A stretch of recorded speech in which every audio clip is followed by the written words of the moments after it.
سب سے پہلے السنن الکبریٰ جو 10 جلدوں میں آپ نے نقل فرمائی ہے، بہت ہی مشہور کتاب ہے، آپ کہہ لیں کہ علم حدیث پر ایک بہت ہی مشہور کتاب آپ نے تصنیف کی ہے، اور اس کا موضوع آپ نے جو بنایا ہے وضاحت کے ساتھ، آپ خود اس میں سنن پر احادیث جمع کیا، صحابہ کے آثار کو جمع کیا، اور جن کی ضرورت پڑتی خواہ وہ آثار یعنی احادیث وغیرہ موقوف ہو مقطوع ہو، ان تمام چیزوں کا آپ نے تفصیل کے ساتھ ذکر فرما دیا ہے۔ معزز سامعین کرام، السنن الکبریٰ، پھر السنن الصغریٰ، المعارف، الاسماء والصفات، پھر اس کے بعد ایک مشہور معروف کتاب ہے آپ کی جو اکثر ہم جس کی روایات وغیرہ سنا کرتے ہیں، وہ ہے دلائل النبوہ،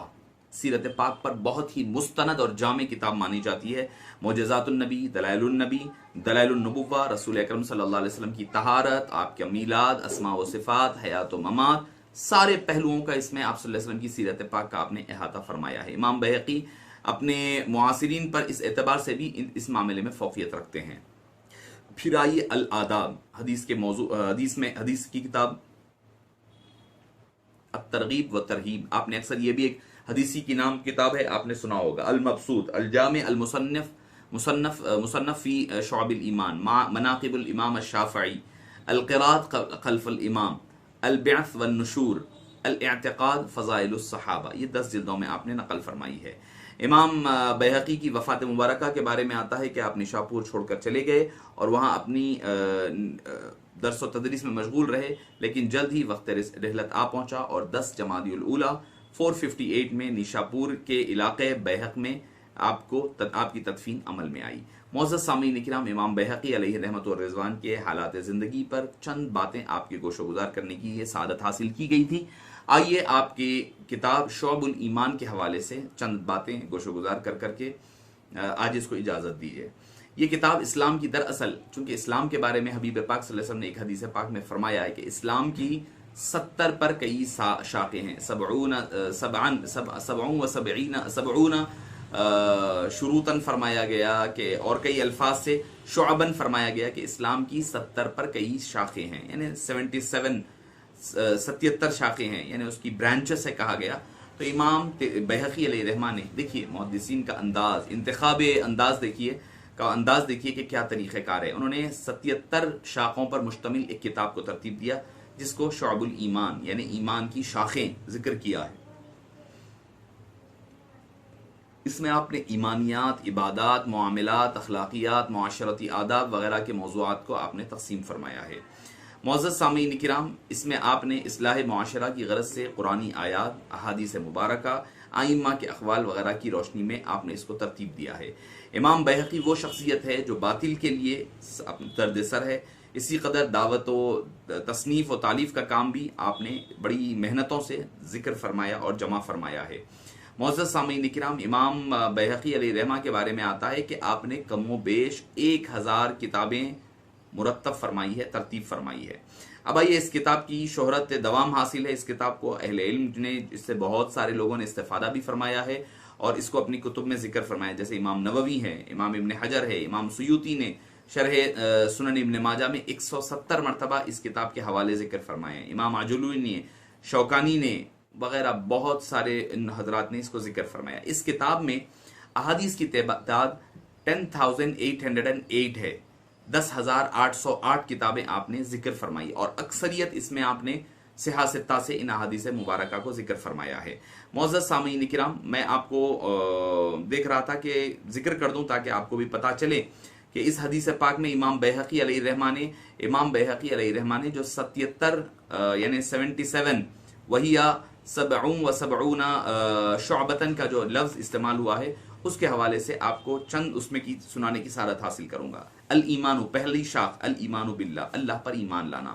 الایمان بالنبی، نبی پر ایمان لانا۔ ومن تقدمہ من النبیین، اور آپ سے پہلے جو گزر چکے ہیں ان انبیاء کرام پر۔ نمبر 3 الایمان بالملائکہ۔ نمبر 4 الایمان بالقرآن وسائر الکتب المنزلہ۔ نمبر 5 الایمان بالقدر، قدر پر ایمان لانا۔ نمبر 6 یوم آخرت پر ایمان لانا۔ نمبر 7 بعث بعد الموت پر ایمان لانا۔ نمبر 8 حساب کتاب پر ایمان لانا۔ نمبر 9 جنت پر، دوزخ پر ایمان لانا، یعنی فیہ ذکر الصراط، یعنی صراط مستقیم کا بھی ذکر ہے اس میں،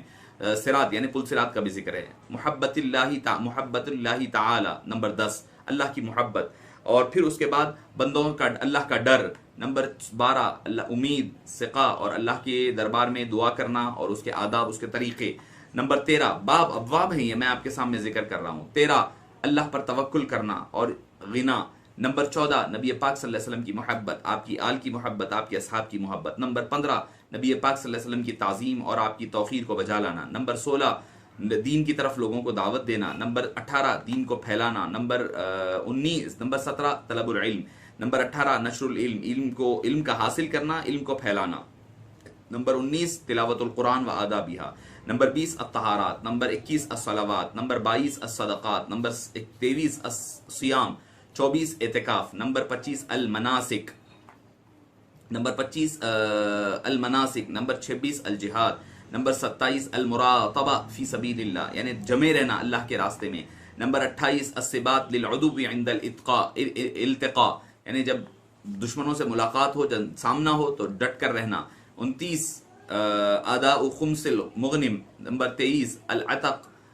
ووجہ التقرب به الی اللہ، لوگوں کو آزاد کرنا، الکفارات، اس کے بعد ایفا بالعہود، اور پھر آگے بڑھ جائیں تعدید النعم اللہ کی نعمتوں کو گننا اور اس کا شکر ادا کرنا، حفظ اللسان، زبان کی حفاظت، الامانات، تحریم النفوس، تحریم الفروج، تحریم اموال الناس، المطاعم والمشارب، اور 40 الملاسب والزینہ، تحریم الملاعب والملاہی، الاقتصاد فی النفقہ، الحث علی ترک الغل والحسد، تحریم، یعنی یہ وہ چیزیں ہیں جو ایمان کے درجات حبیب پاک نے حدیث پاک میں ذکر کیے، اس کو ذکر کر رہے ہیں، اخلاص العمل للہ و تحریم الربا، السرور بالحسنہ والاغتنام بالسیئہ، معالجت کل ذنب بالتوبہ، القرابین والابانہ عن معانیہا، طاعت اولی الامر، اور تمسک علیہ بالجماعہ، الحکم، اور اس کے بعد امر بالمعروف والنہی عن المنکر، التعاون علی البر ونصرت المظلوم، الحیا، بر الوالدین، صلۃ الارحام، اور میں اگر آپ کو ذکر کرتے پڑھتا جاؤں تو صبر ہے،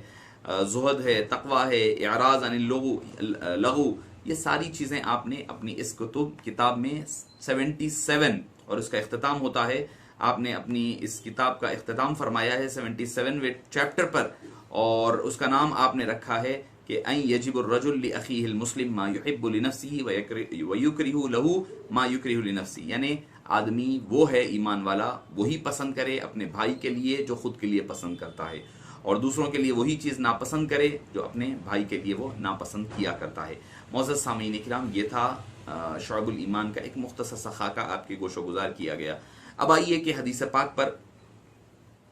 اپنی گفتگو کو ختم کر دوں۔ الجامع لشعب الایمان کے حوالے سے جلد 7 میں، میرے نزدیک جو جلد ہے اس کی 7ویں جلد میں یہ حدیث پاک نقل ہے، اور حدیث کا نمبر ہے 3859۔ ٹھیک ہے، حدیث پاک کیا ہے؟ راوی ہیں اس کے حضرت حدثنا